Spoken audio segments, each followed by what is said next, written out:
রূপালী guitar ফেলে পৃথিবী থেকে বিদায় নিয়েছেন ব্যান্ড সঙ্গীতের কিংবদন্তি শিল্পী আয়েব বাচ্চু।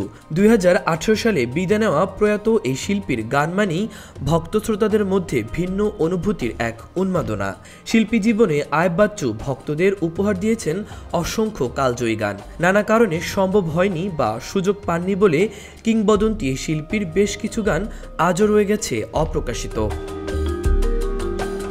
তবে ভক্ত শ্রোতাদের জন্য ইনবক্স শিরোনামে 1 ডিসেম্বরে মুক্তি পাচ্ছে আয়েব বাচ্চুর একটি অপ্রকাশিত গান, যা মৃত্যুর আগে তৈরি করেছিলেন এই ব্যান্ড তারকা। আর শ্রোতা দর্শকদের জন্য এই আনন্দের সংবাদ নিয়ে এসেছে আয়েব বাচ্চু ফাউন্ডেশন। শিল্পীর অপ্রকাশিত গানগুলো এবার একে একে প্রকাশ করার পরিকল্পনা নিয়েছে ফাউন্ডেশনটি। ইনবক্স শিরোনামের গানটির কথা লিখেছেন নিয়াজ আহমেদ অংশু, সুর সঙ্গীত ও কণ্ঠ দিয়েছেন আয়েব বাচ্চু নিজেই। এছাড়া গানটির মিউজিক ভিডিও তৈরি করেছেন Tanvir Tarek. Band music day উপলক্ষে এবার প্রকাশিত হচ্ছে গানটি।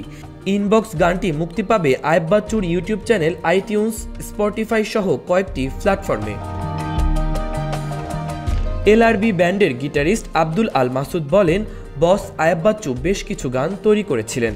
সেই গানগুলো চলতি বছর থেকে প্রকাশ করার পরিকল্পনা ছিল, বিভিন্ন কারণে তা সম্ভব হয়নি। অবশেষে ব্যান্ড মিউজিক ডে উপলক্ষে আমরা প্রথম গানটি প্রকাশ করতে যাচ্ছি। আশা করছি প্রতি মাসে একটা একটা করে বাকি গানগুলো প্রকাশ করতে পারব।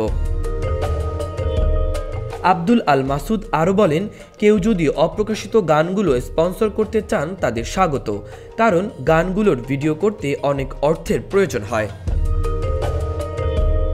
মাহবুবুর রহমান ইমন, খবর সংযোগ।